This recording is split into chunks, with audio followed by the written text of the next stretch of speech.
Hello प्यारे बच्चों, welcome to Om biology tutorial. मैं रचना सैनी, आपकी बायोलॉजी टीचर, आज आपके लिए लेकर आई हूँ नेक्स्ट टॉपिक। पर नेक्स्ट टॉपिक स्टार्ट करने से पहले थोड़ा हम लोग पिछला वाला रिवाइज कर लेते हैं। हम लोगों ने अपनी प्रीवियस वीडियो में सेल वॉल टॉपिक को कवर किया था, याद है कि नहीं है? देखते हो वीडियो, पढ़ते हो तो अच्छी बात है। पढ़ोगे एक साथ वीडियो कंटिन्यू देखोगे तो कुछ भी मुश्किल नहीं है, सब कुछ समझ आएगा। पर क्या है, प्रीवियस वीडियो को देखना जरूर है, तभी लिंक बनेगा, तभी सब कुछ समझ आएगा।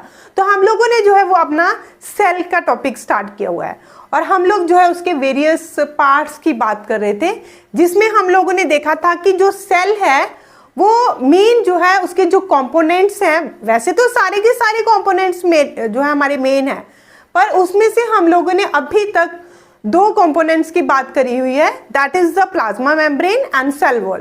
प्लाज्मा मेम्ब्रेन और सेल वॉल के बारे में पढ़ा था। प्लाज्मा मेम्ब्रेन तो दोनों में कॉमन थी, एनिमल सेल्स में थी और प्लांट सेल्स में भी थी, वेयरएज जो सेल वॉल है वो सिर्फ प्लांट सेल्स में प्रेजेंट होती है, एनिमल सेल्स में प्रेजेंट नहीं होती। तो हम लोगों ने बेटा प्लाज्मा मेम्ब्रेन भी कवर कर लिया, प्लाज्मा मेम्ब्रेन वाला टॉपिक कवर किया। हम लोगों ने इसके फीचर्स देखे, हम लोगों ने इसके फंक्शंस देखे, फिर हम लोगों ने सेल वॉल देखा कि सेल वॉल क्या है, प्लांट सेल्स में प्रेजेंट होती है, इसके फीचर्स और फंक्शन क्या है।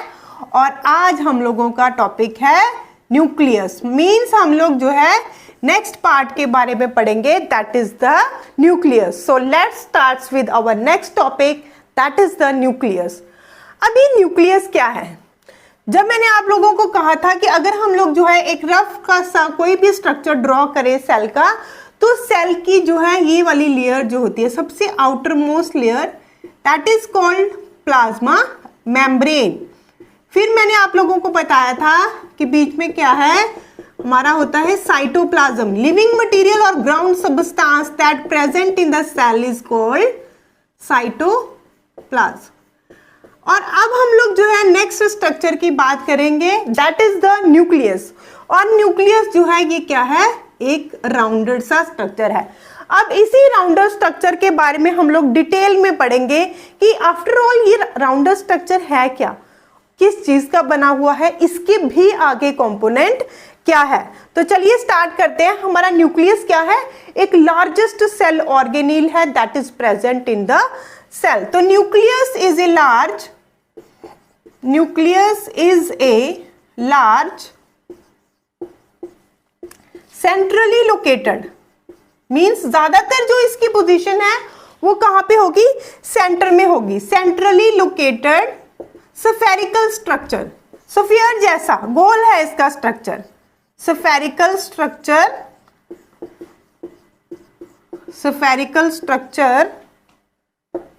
ठीक है बेटा, क्या है ये, लार्जेस्ट सेल ऑर्गेनील है that is present centrally and its shape is spherical, spherical shape का ये स्ट्रक्चर है। और अगर हम लोग देखें तो ये करता क्या है, it controls all the metabolic activities, all the cellular कह सकते हो आप लोग, सेलुलर मेटाबॉलिक एक्टिविटीज और reactions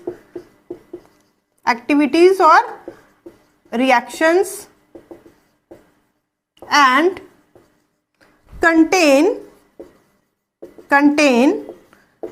the genetic informations,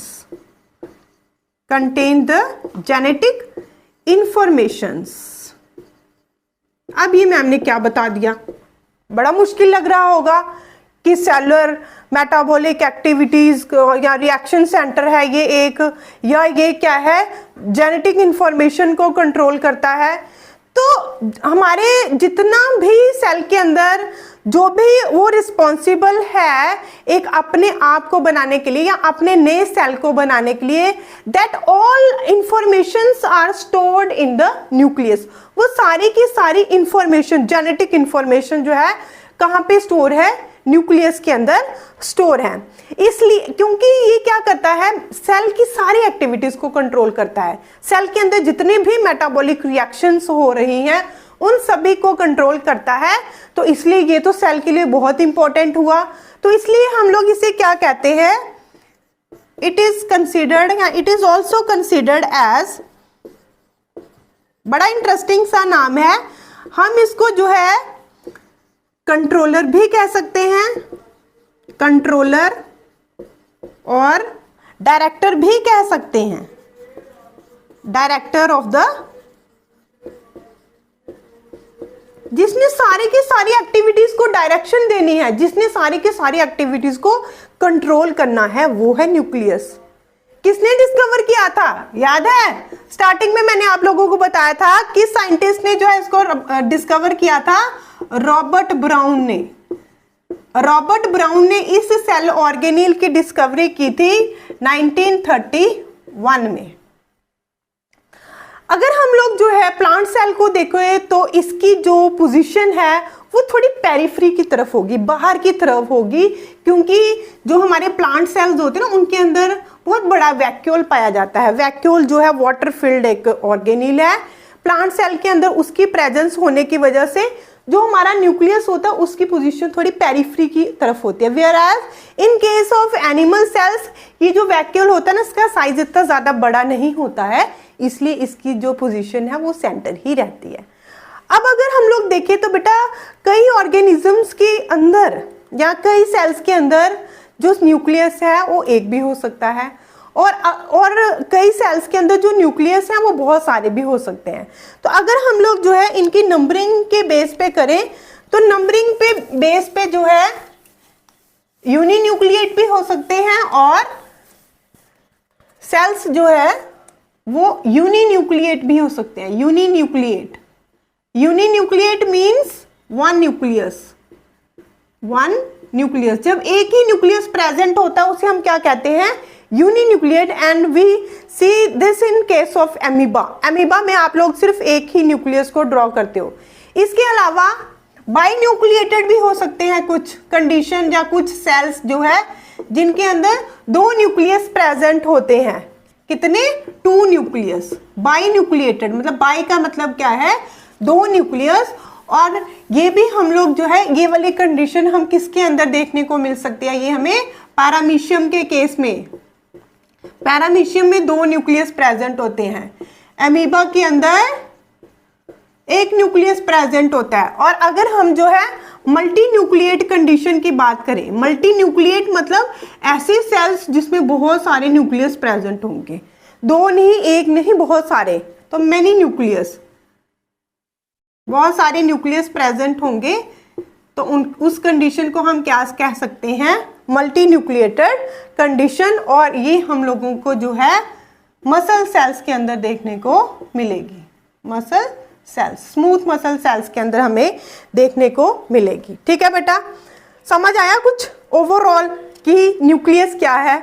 nucleus एक स्फेरिकल स्ट्रक्चर है जो कि हमारे सेल के अंदर प्रेजेंट है, और ये क्या करता है, ये सारी की सारी इंफॉर्मेशन, जेनेटिक इंफॉर्मेशन जो कि एक नए सेल को बनने के लिए चाहिए, वो सारी की सारी जो इंफॉर्मेशन है वो इसके अंदर स्टोर होती हैं। और इसके अलावा जितनी भी सेल के अंदर रिएक्शंस होनी है उन सभी को कंट्रोल कौन करता है, न्यूक्लियस करता है।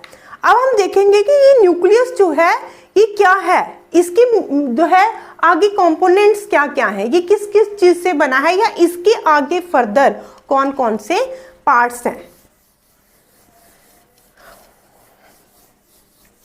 तो हम लोग जो है ओवरऑल देखेंगे कि न्यूक्लियस के अंदर जो है बेटा, जो न्यूक्लियस है it is made up of 4 component, it is made up of 4 components, 4 components से मिलकर, मतलब जो इसमें आपको मेजर पार्ट्स देखने को मिलेंगे न्यूक्लियस के वो कितने होंगे, 4 होंगे। और इसमें सबसे पहला कौन सा होगा, न्यूक्लियर मेम्ब्रेन, न्यूक्लियर मेम्ब्रेन। और दूसरा नाम क्या है इसका, न्यूक्लियर एनवलप भी आप कह सकते हो उसको,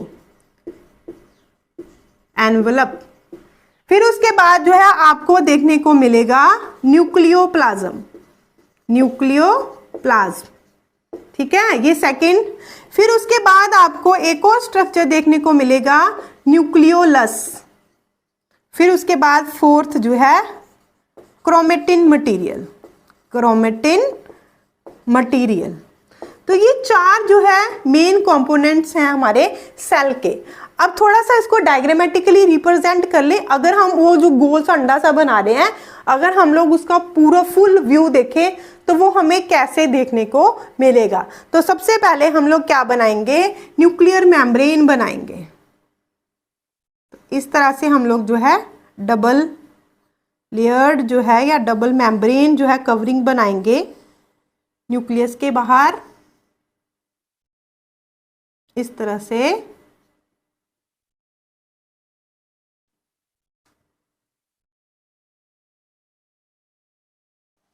फिर बीच में हम लोगों ने इसके बनाना है न्यूक्लियोप्लाज्म।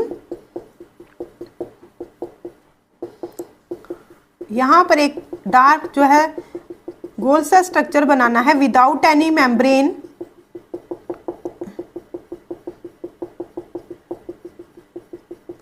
This is nucleolus. और बीच बीच में हम लोगों ने क्या बनाना है, thread like material, that is the chromatin material. तो लेबलिंग कर ले थोड़ा इसकी। लेबलिंग में हम लोग क्या करेंगे, लेबलिंग में ये जो आप लोगों को आउटर दिख रही है बेटा, ये है न्यूक्लियर मेम्ब्रेन, न्यूक्लियर मेम्ब्रेन। और ये जो थ्रेड लाइक स्ट्रक्चर है क्रोमेटिन मटेरियल, क्रोमेटिन मटेरियल। बीच में ग्राउंड सबस्टांस जो है that is the nucleoplasm and this structure is nucleolus. तो ये एक ओवरऑल हमारा जो है एक एनलार्ज व्यू है हमारा न्यूक्लियस का। इस तरह से आप लोगों को न्यूक्लियस दिखेगा। और इस तरह से जो है न्यूक्लियस जो है हमारा चार कंपोनेंट से मिलकर बना हुआ है, न्यूक्लियर मेम्ब्रेन, न्यूक्लियोप्लाज्म, न्यूक्लियोलस और क्रोमेटिन मटेरियल। हम एक एक करके सबको डिस्कस करेंगे कि चारों के चारों पार्ट्स हम लोगों ने डिटेल में करने हैं कि न्यूक्लियर मेम्ब्रेन क्या है, न्यूक्लियोप्लाज्म क्या है, न्यूक्लियोलस क्या है, क्रोमेटिन मटेरियल क्या है।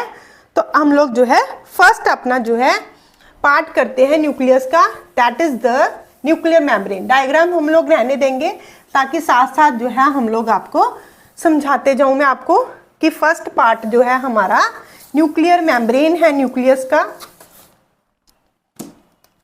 कौन सा है first part, nuclear membrane, nuclear membrane. क्या है ये न्यूक्लियर मेम्ब्रेन, न्यूक्लियर मेम्ब्रेन क्या है बेटा, ये एक डबल मेम्ब्रेन कवरिंग है न्यूक्लियस की। क्या है ये, it is a it is a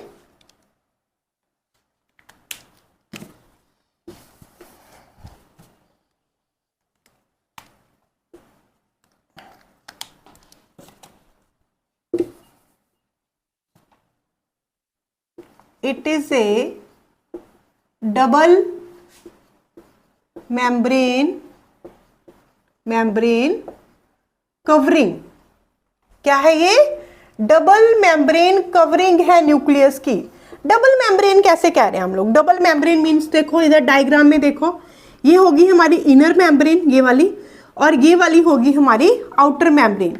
तो हम क्या कहेंगे, it is A double membrane covering. Double membrane covering है जो कि हमारी न्यूक्लियस के बाहर प्रेजेंट है। और ये जो हमारी डबल मेम्ब्रेन है इसके बीच बीच में देखो आपको खाली जगह दिख रही है ना, ये जो स्पेस है इसको हम क्या कहते हैं, perinuclear space. The space between the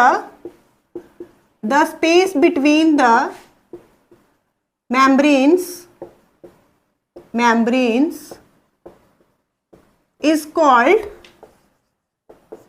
perinuclear space, perinuclear space। ठीक है, समझ आया कि डबल लेयरिंग जो है, डबल लेयर्ड कवरिंग है ये हमारी न्यूक्लियस की, और इसके बीच की जो स्पेस है उसे हम क्या कहते हैं, पेरी न्यूक्लियर स्पेस कहते हैं।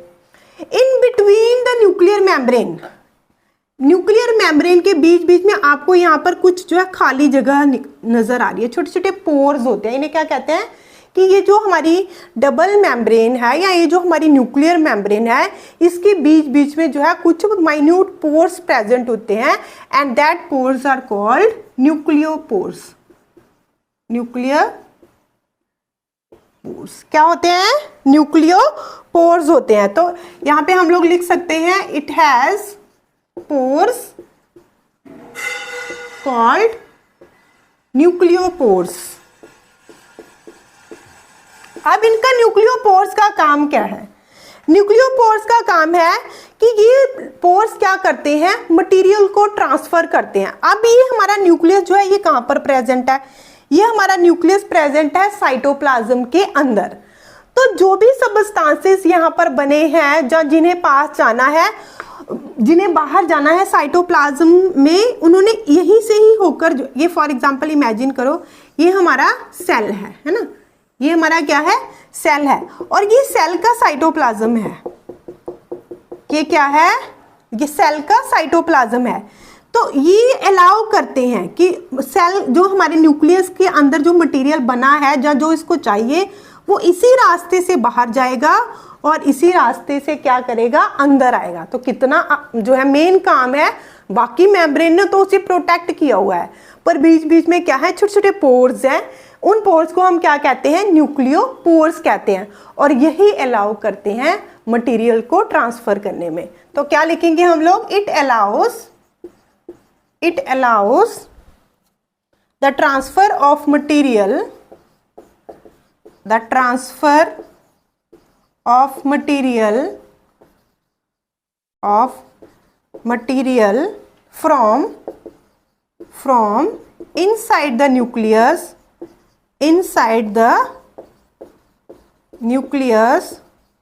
to its outside। आया समझ बेटा कुछ, क्या करते हैं ये न्यूक्लियोपोर्स, ये अलाउ करते हैं किसको, मटेरियल को, कि वो सेल के अंदर, न्यूक्लियस के अंदर जाए और न्यूक्लियस से जो है बाहर निकले। अब इसके अलावा बड़ा अच्छा एक और जो है इस न्यूक्लियर मेम्ब्रेन का फायदा है कि इस न्यूक्लियर मेम्ब्रेन के साथ एक और सेल ऑर्गेनील अटैच्ड होता है। ये जो हमारी मेम्ब्रेन है इसके साथ एक और कनेक्टेड, मतलब कि एक और सेल ऑर्गेनील कनेक्ट होता है, और उसे हम क्या कहते हैं, ईआर और endoplasmic reticulum. It is connected to a system of membrane, वो मेम्ब्रेन का बना होता है, सिस्टम ऑफ मेम्ब्रेन्स कॉल्ड, क्या कहते हैं उसको, ईआर।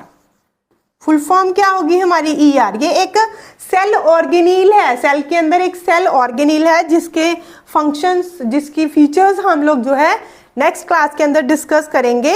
पर यहाँ पर जो है आप लोगों को पता होना चाहिए कि जो हमारी न्यूक्लियर मेम्ब्रेन है ये एक और मेम्ब्रेनस जो है स्ट्रक्चर के साथ अटैच्ड होती है, और उस मेम्ब्रेनस स्ट्रक्चर को क्या कहते हैं, ईआर कहते हैं, और ईआर की फुल फॉर्म है एंडोप्लाज्मिक रेटिकुलम।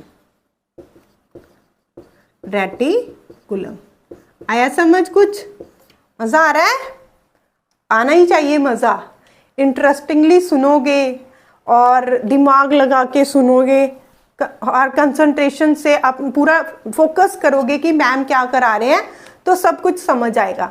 तो फिर से देख लेते हैं, न्यूक्लियर मेम्ब्रेन क्या है, एक डबल मेम्ब्रेन स्ट्रक्चर है, एक डबल मेम्ब्रेन कवरिंग है जो न्यूक्लियस के बाहर प्रेजेंट है, और इसके बीच बीच में जो है पोर्स हैं जिनके थ्रू मटेरियल ट्रांसफर होता है बाहर भी और अंदर भी। इसके अलावा क्या है, इसके अलावा ये जो मेम्ब्रेन है ये एक और स्ट्रक्चर के साथ अटैच्ड होती है, और उस स्ट्रक्चर को हम लोग क्या कहते हैं, ईआर। और इस तरह से है ये हमारा ईआर।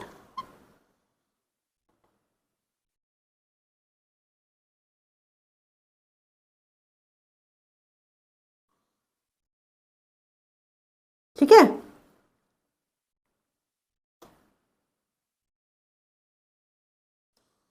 ये जो हम लोगों ने स्ट्रक्चर बनाया है, ये वाला स्ट्रक्चर, ये क्या है? ये ER है, एंडोप्लाज्मिक रेटिकुलम है, और ये जो है बहुत ही इंपॉर्टेंट सेल ऑर्गेनील है सेल के अंदर।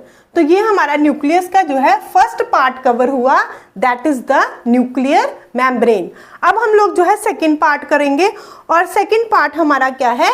न्यूक्लियोप्लाज्म है। साथ साथ कॉपी पे उतारते जाओ, साथ साथ नोट्स बनते जाएंगे, नोट्स इधर उधर लेने की कोई ज़रूरत नहीं पड़ेगी, साथ में आपकी कॉपीज जो है वो मेंटेन होगी। तो सेकंड पार्ट हम लोग करेंगे न्यूक्लियोप्लाज्म। मैंने आपको बताया कि न्यूक्लियस के कितने कंपोनेंट्स हैं? 4 कंपोनेंट्स हैं। कौन कौन से? न्यूक्लियर मेम्ब्रेन, न्यूक्लियोप्लाज्म, न्यूक्लियोपोर्स, और जो है लास्ट वाला हमारा क्रोमेटिन मटेरियल। तो नेक्स्ट पार्ट हम लोग करते हैं बेटा, वो है हमारा न्यूक्लियोप्लाज्म।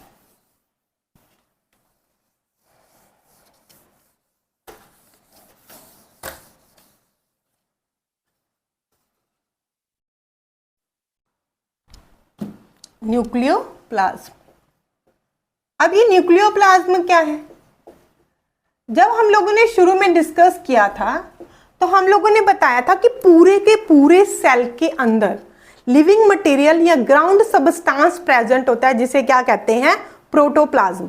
मतलब सारे पूरे न्यूक्लियस को मिला के पूरे सेल के अंदर जो लिविंग मटेरियल या जो ग्राउंड सबस्टांस, जो फ्लूइडी मटेरियल प्रेजेंट है, दैट इज द साइटोप्लाज्म, पर that is the protoplasm.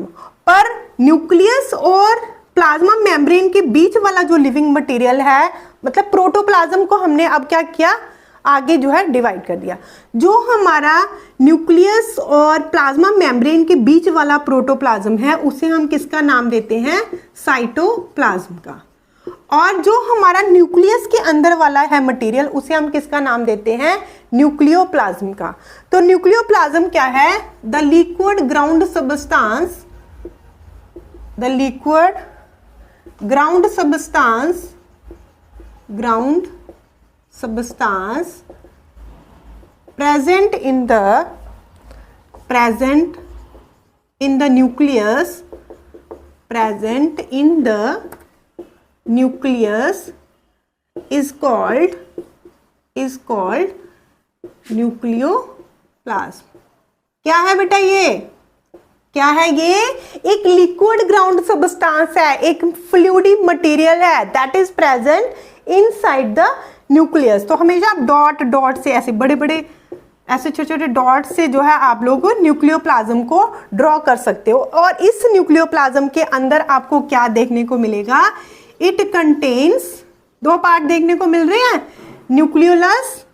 Nucleolus और thread like structure chromatin material. तो it contains nucleolus and chromatin material. 2 parts होते हैं इसके अंदर, एम्बेडेड क्रोमेटिन मटेरियल। तो क्या प्रेजेंट है न्यूक्लियस के अंदर? न्यूक्लियस के अंदर प्रेजेंट है न्यूक्लियोलस और क्रोमेटिन मटेरियल। क्या है न्यूक्लियोप्लाज्म? एक जो है living liquidy ground substance that is present in the nucleus is called nucleoplasm. Bore तो नहीं लग रहा कि मैम पढ़ाते रहते हैं कुछ बातें भी नहीं बताते? तो पहले बेटा आपका कॉन्सेप्ट क्लियर हो जाए। मैं अपनी तरफ से पूरी कोशिश करती हूँ कि आपको टॉपिक जो है वो बिल्कुल क्लियर हो जाए, आपको कोई डाउट ही ना रहे। अगर आपको फिर भी डाउट होता है तो आप लोग मुझे कमेंट सेक्शन में ज़रूर लिखकर बताया करो कि मैम हमें ये चीज़ समझ नहीं आई है, या दोबारा से ये टॉपिक करवा दो। मैं आपके लिए 24 घंटे जो है हाजिर हूँ। फिर से मैं आप लोगों को ये वीडियो बनाकर डाल सकती हूँ, अगर आप लोग जो है अपनी डिमांड करोगे, अपनी प्रॉब्लम बताओगे, अगर कुछ शेयर करोगे। तो मैं इस क्लास को ऐसे जो है आप लोगों के सामने पेश करना चाहती हूँ कि आपको लगे कि क्लासरूम टीचिंग हो रही है। आप लोगों को कुछ ऐसा ना लगे कि मैम कहीं पर बैठे हुए हैं। मुझे नहीं पता कि कौन कौन से बच्चे देख रहे हैं, कौन से नहीं देख रहे, पर जो भी बच्चे देख रहे हैं वो सारे मेरे अपने हैं। आपको कोई भी प्रॉब्लम है आप मुझे जो है ज़रूर पूछा करो। तो अब हम लोग जो है अपने थर्ड पार्ट की तरफ जो है बढ़ते हैं, और हमारा थर्ड पार्ट है न्यूक्लियोलस। हमने 2 पार्ट कर लिए, न्यूक्लियोप्लाज्म, और फर्स्ट पार्ट हमने किया न्यूक्लियर मेम्ब्रेन। तो हम लोग जो है नेक्स्ट पार्ट कर रहे हैं न्यूक्लियोलस। क्या है ये न्यूक्लियोलस? क्या है बेटा? ये देखो, round body present inside the nucleus. ये जो राउंड बॉडी हम लोगों को न्यूक्लियस के बाहर, न्यूक्लियस के अंदर देखने को मिल रही है, इसे हम क्या कहेंगे? न्यूक्लियोलस कहेंगे। पर इट इज विदाउट मेम्ब्रेन, इसके बाहर कोई भी मेम्ब्रेन नहीं होती है। ये मेम्ब्रेन लेस स्ट्रक्चर है, मतलब इसमें इसके बाहर कोई मेम्ब्रेन ही नहीं है, इसको किसी ने प्रोटेक्ट ही नहीं किया, इसकी कोई कवरिंग ही नहीं है। तो हम लोग क्या लिखेंगे? It is round body. क्या है ये बेटा? राउंड बॉडी है। Round body located inside the nucleus, inside the nucleus. और न्यूक्लियस के अंदर इसका नंबरिंग वेरी कर सकता है। इट मे बी वन और मोर इन नंबर। ठीक है बेटा? इट मे बी वन और मोर इन नंबर। ठीक है? ये जो न्यूक्लियस हम लोगों ने न्यूक्लियोलस ड्रॉ किए हैं, ये न्यूक्लियोलस एक भी हो सकते हैं, ये न्यूक्लियोलस का नंबर जो है वो वेरी भी कर सकता है। इसके अलावा इसे क्या कहते हैं? It is known as the factory of ribosomes. It is known as the factory of ribosomes. कहां पर बनते हैं राइबोसोम्स? राइबोसोम्स आप कहोगे क्या है मैम? राइबोसोम्स भी जो है एक बड़े जो है इंपॉर्टेंट सेल ऑर्गेनील हैं जो कि प्रोटीन सिंथेसिस का काम करते हैं। तो इनकी जो फॉर्मेशन है, इनकी जो फैक्ट्री है जहां पर ये बनते हैं, वो क्या है? वो न्यूक्लियोलस है। न्यूक्लियोलस के अंदर जो है हमारे बनते हैं राइबोसोम्स।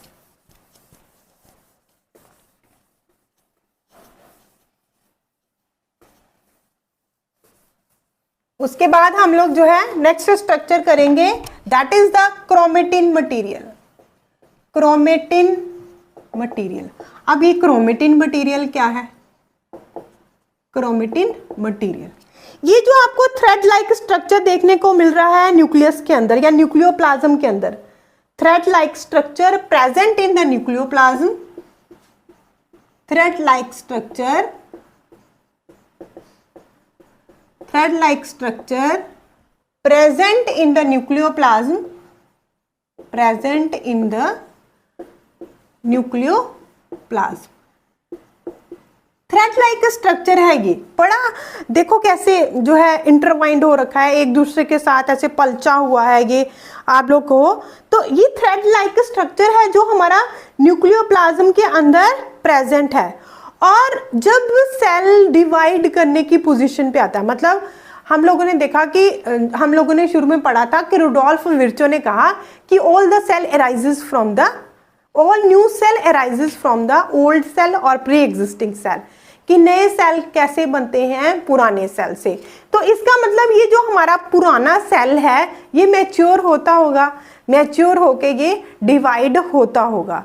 तो जब अब यहाँ पर मैं आपको ये समझाना चाहती हूँ कि जब सेल मैच्योर होके डिवाइड करना स्टार्ट करता है तो उस पोजीशन में क्या होता है कि ये जो क्रोमेटिन मटेरियल है ये कंडेंस हो जाता है। कंडेंस होके ये चेंज हो जाते हैं रॉड लाइक स्ट्रक्चर में, जिन्हें हम कहते हैं क्रोमोसोम्स। तो हम लोग लिखेंगे whenever the cell is about to divide, the chromatin material condensed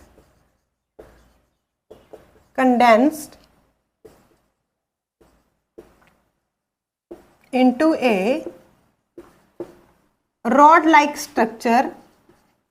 a rod-like structure, which is called chromosomes। ठीक है बेटा? जैसे ही सेल ने डिवाइड होना होता है ये सारा का सारा क्रोमेटिन मटेरियल जो है कि क्या हो जाता है? क्रोमेटिन मटेरियल जो है ये रॉड लाइक स्ट्रक्चर में कन्वर्ट हो जाता है और ये क्या बना लेते हैं? क्रोमोसोम्स बना लेते हैं। मतलब इनकी जो कन्वर्जन है वो क्रोमोसोम्स में हो जाती है। अब ये क्रोमोसोम्स क्या है? क्रोमेटिन मटेरियल जो है, क्रोमेटिन मटेरियल के अंदर सारी की सारी जेनेटिक इंफॉर्मेशंस जो है वो स्टोर होती हैं। जो हमारे क्रोमोसोम्स हैं ये डीएनए और प्रोटीन के बने होते हैं। अब ये डीएनए और प्रोटीन क्या है? डीएनए एक हेरिडिटरी मटेरियल है जिसने क्या करना है, जिसने इंफॉर्मेशंस को ट्रांसफर करना है फ्रॉम पेरेंट्स टू ऑफस्प्रिंग और from one generation to another generation. जितनी भी इंफॉर्मेशन है एक नए सेल के बनने के लिए, एक नए सेल का स्ट्रक्चर तैयार होने के लिए, वो सारी की सारी इंफॉर्मेशंस किसके पास है? क्रोमेटिन मटेरियल के पास है, जो कि किसके अंदर चेंज हो जाता है? क्रोमोसोम्स के अंदर चेंज हो जाता है। तो क्रोमोसोम्स जो है हमारे, they are made up of DNA and proteins. और डीएनए क्या है? It is the hereditary material. ये एक हेरिडिटरी मटेरियल है दैट ट्रांसमिट जो है information from one generation to the another generation. और डीएनए के छोटे छोटे सेगमेंट्स जो एक पर्टिकुलर कैरेक्टर को कंट्रोल करते हैं, जो एक पर्टिकुलर इंफॉर्मेशन को जो है जिन्होंने होल्ड किया होता है, उन्हें हम जीन्स कहते हैं। तो क्या है ये क्रोमोसोम्स हमारे हैं क्या? थोड़ा सा देख लेते हैं हम लोग कि क्रोमेटिन मटेरियल जो है जब सेल डिवाइड होने की पोजीशन में होता है तो ये क्रोमेटिन मटेरियल जो है इस तरह के रॉड लाइक स्ट्रक्चर में डेवलप हो जाता है। और इस रॉड लाइक स्ट्रक्चर को हम क्या कहते हैं? क्रोमोसोम कहते हैं। और chromosomes are made up of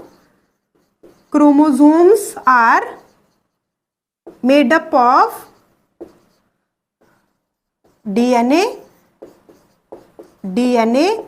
and proteins.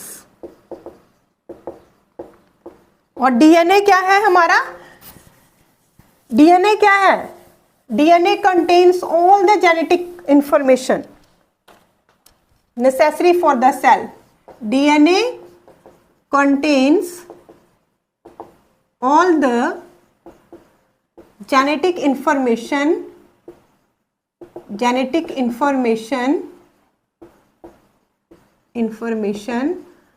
necessary for the cell। जो सेल को जरूरी, मतलब जो सेल की सारी जेनेटिक इंफॉर्मेशन है जो कि सेल के लिए जरूरी है, वो सारी किसके पास है? वो सारी जो है डीएनए के पास है, जो उसे फंक्शन करने के लिए चाहिए, जो उसे ग्रो करने के लिए चाहिए। ठीक है, वो सारी की सारी इंफॉर्मेशन किसके पास है? वो सारी इंफॉर्मेशन हमारी डीएनए के पास है। और इसके अलावा ये भी आपको पता होना चाहिए कि जो सेगमेंट्स होते हैं डीएनए के, सेगमेंट्स ऑफ डीएनए मतलब डीएनए का वो पार्ट जो एक पर्टिकुलर इंफॉर्मेशन को स्टोर करता है। मतलब ये हमारा क्रोमोसोम है, क्रोमोसोम के ऊपर क्या प्रेजेंट होते हैं? डीएनए प्रेजेंट होता है। और डीएनए का वो पार्ट, वो सेगमेंट जो एक पर्टिकुलर कैरेक्टर को कंट्रोल करता है, that segment of DNA is called jeans.